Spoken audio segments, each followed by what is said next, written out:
What's up, everybody? Welcome to the Devi Dose. I am your host, Erik, at EK Baller on Twitter. Please give me a follow there and on YouTube if you haven't already. I hate doing solo pods, but I have to kick off my rookie profile series here tonight.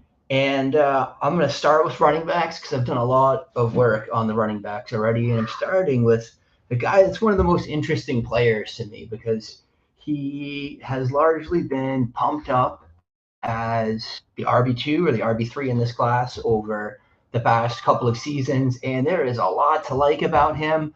And then there's also some weaker aspects in his profile, particularly from a data perspective. So here's what we're going to do. I'm going to break this profile into two parts. I'm going to do my by the numbers talk first, right, and really go through the data points for the players.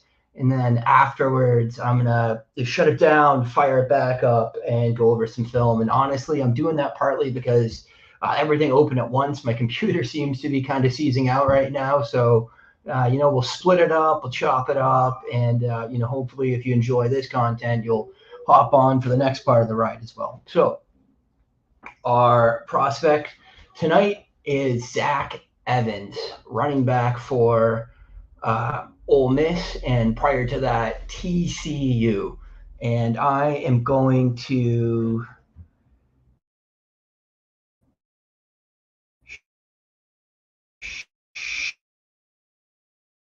share my second here.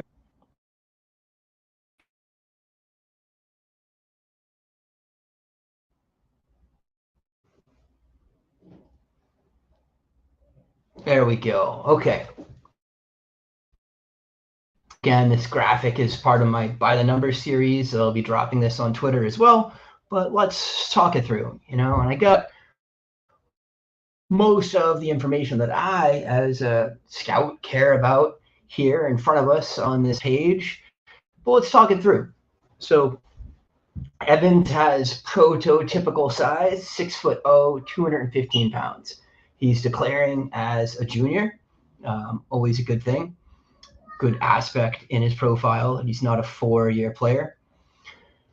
Career production.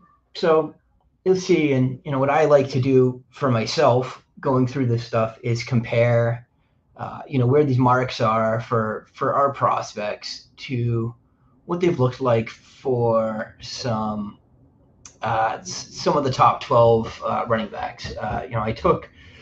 I took stats for the average of the guys that have a top 12 season in the NFL. This isn't earth-shattering stuff. I'm not the first person to do this. But I took that, I figured out the averages of it, and I kind of, created the average stud player here. So, all right, so Zach Evans, 290 attempts, 1,999 yards, 18 touchdowns. How does this compare to the players with top 12 seasons? Well, the average of the career rushing yards I got was 3,207. The average of the career touchdowns, a little lower than that. It was, looks to be 32. So a little bit higher than Evans. And then you'll see that for receiving work, Evans has 30 career receptions for 325 yards and just 2 lonely touchdowns. The average stud that I've created from this composite had 62 receptions and 633 receiving yards as a career. So, and then receiving touchdowns career. It does not look right. Okay. All right, we will move on. So efficiency, this is where Evans shines. These numbers aren't crazy over the top, but they're well in line with what I see from high-end NFL running backs. 7.2 yards per touch. That is a really nice number. Give me a second here. So yeah, the average yards per touch for my composite guy here was about 6.5. So he's actually a little bit more efficient. And then another number that I don't throw in my data model because it just doesn't help it have predictive capacity is yards per carry over team. This is much like it sounds like the average yards per carry for the player we're talking about, um, minus the average of the yards per carry for the rest of his teammates. So 1.58 YPC per team. The average for this NFL player composite was about 1.68. So, Evans is a hair low on that, but, well in line with our, fictional player here. 3.98 yards created, and that's, by the math, what the player is creating for themselves above and beyond what the offensive line is blocking for them. This is a phenomenal number. This is well above the average for a stud in the NFL. I got 2.98 for a career number for my composite stud. The next number I care about here is rushing yards over expectation, and you'll hear a lot of things said about RYOE, whether or not it has year-over-year predictability. Still, I think it's an interesting data point to look at. There's expected rushing yards for each play based on down and distance. RYOE per attempt looks at what the player on average gained above that expected amount. So 0.67 RYE over attempt for Zach Evans. That's a good number. That was higher than the average of the NFL backs that I have in here. So that's a good number for him. 1.17 adjusted yards per team play. Adjusted yards per team play weights receiving yards more highly than rushing yards. His number was a little bit low there, actually, and I do think this kind of ties back to my biggest concern with Evans, which you see in the career production. He's not been a volume player, right? So the 1.17 is significantly below the average of players for a top 12 season. That number would be 1.56. His 0.53 EPA per play. EPA is expected points added. It's another number where there's some mathematical juggling that goes on. Based on the beginning of a play and the end of a play, how many expected points does that team get in that given situation? So it's a pretty useful number.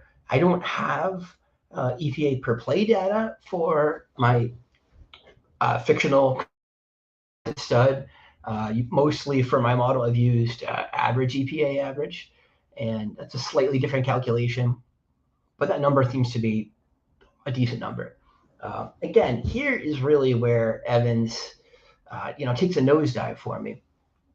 His 16% dominator, that's a fairly low figure for someone that we're projecting to be, potentially an impact player in the NFL. Tell you what a good number is. A good dominator would be like 0.33, 0.32, right? Like 30% dominator. So Evans is about half of that. His 28% rush yards market share, again, it's not an impressive number.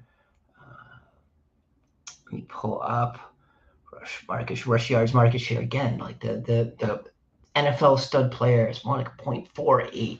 So while Evans accounted for less than a third of his team's rushing yards, and that was his best number, his best season. Your NFL stud counts for more like half. And then 5% receiving market share. Again, it's just a weak number. The average for the NFL players was more like 8%. And the best is, that's his best season. The best season for this composite player, it was about 12%. So he's half that number. His elusive numbers are okay. So the 33 missed forced tackles is a fairly low number. I think you might get into definitional stuff on that. Evans runs around a lot of people, right? He doesn't run that many guys over. He's not this ferocious tackle breaker. What he is, he's hard to get a hand on. We'll talk about that more when I hit the film on him. It's 4.4 yards after contact per attempt. That's a pretty good number. That's well within the range that we're looking for. And then the 1.7 yards per route run. That's actually that's a really good number. That's up there with some of the better running backs from the past few classes. Certainly not the same number that Jahmyr Gibbs has, or even JT or Travis Etienne. But it's a good number. And that again leads me to the question. He's very efficient with the routes that he's run, but he had such a low receptions market share that, is it the team just not giving him the work? And you always get into these. Is that a coaching mentality? Was there a better pass catching back on his teams? I'd say probably not really. I think he's a little bit better as a pass catcher than Judkins or Kendry Miller, right? And and I think this is important too, that to understand the context of some of this. So I hate seeing the low market share numbers, but when you know that there's a logical story that goes with it, it's a little bit easier to swallow. And by that I mean, Quinshon Judkins. I am positive I will, quit as an analyst if Quinshon Judkins isn't an NFL running back. And then Evans' other backfield mate, Kendry Miller, is also a top back in this class, usually a top 6 or 7 running back, depending on who you're talking to. So there's some important context to him not being able to really dominate the work. I also think that you can't just throw the data out entirely. So is there a reason coaches didn't give him a heavy workload? Did the coaches think he was better being the head of a committee, a 1A, 1B? And will that role project to the NFL? And I think that sound reasoning says that, yeah, maybe he is going to be a committee back in the NFL, which is one of the reasons that I hesitate to have him as my RB2. While the efficiency is really nice and those numbers are, what we look at. And honestly, we'll jump into the film next. I like a lot of things on his film. There's a lot of things Evans does really well, but you'd have to think that there's a reason, or the coaches had a reason that they didn't see fit to hand him 50% of the carries on a team. Okay, so that wraps up the numbers segment of this for me. Please, hop back on in a couple of minutes when I do the film here.